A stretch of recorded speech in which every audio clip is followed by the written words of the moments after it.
Hello, I'm Dr. Winston Ewart. If you're watching this, you probably saw my previous series of videos on proportional representation, and you probably know that proportional representation was decisively defeated in the provincial referendum. And I thought I would make another video in order to close out my series of videos to give some closing thoughts on this referendum. So firstly, I was not surprised by this result. I was pretty much expecting a loss. I'd seen polling data go from 58% support for proportional representation in the abstract, dropping down to around 50% support once you actually get to the referendum in question. And I thought there's a good chance that these polls are biased towards proportional representation, and it seems the results have borne out my expectation there.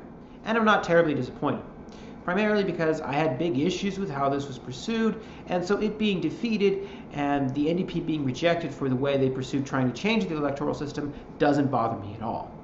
Furthermore, one of the big themes in my videos was proportional representation isn't as different from first past the post as you think it would be.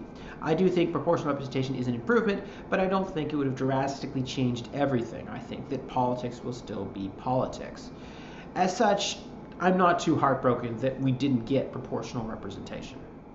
So what happened? I did some analysis of the votes in the different ridings and as compared to the last provincial election to try and determine who voted for what in what margins in order to get the results we actually saw. From my analysis, almost all BC Liberal voters voted against proportional representation, and 80% of Green or NDP voters voted for proportional representation. And that alone would have doomed it, because that would have been insufficient since 80% of their voters would have been less than a majority of the province. The other factor that doomed it was the turnout. By my estimate, 87% of BC Liberal voters voted in the referendum, about 100% of Green voters voted in the referendum, but only 47% of NDP voters voted in the referendum. That means the majority of people who voted NDP in the last election did not vote in this referendum. And this reflects really what I expected. A lot of NDP voters are looking forward to a day when they get a majority and they can do whatever they want, and they're not interested in sharing power with the Green Party that they actually don't really think is aligned with their values. And I think this reflects some of the claims I made in my videos, that proportional representation was not actually in the interest of the NDP. A lot of people are saying things about proportional representation being dead now.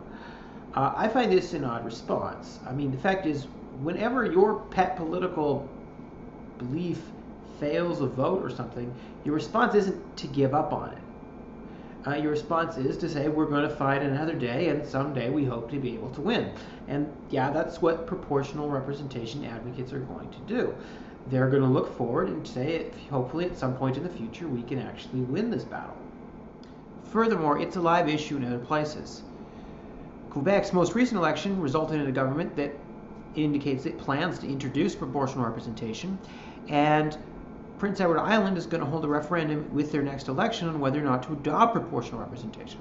And in the next general election, we're going to see attacks on Trudeau for breaking his promise to change the voting system. So this issue isn't going to go away, right? It's going to come back.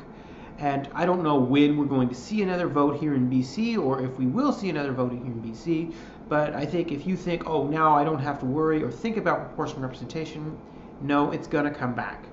This issue isn't dead. Now, the truth is, we're going to have another referendum vote on proportional representation in BC when a political party feels it's in their political interest to do so. And that's going to depend on any number of political factors. I think probably proportional representation cannot pass in BC unless you have the right significantly behind it.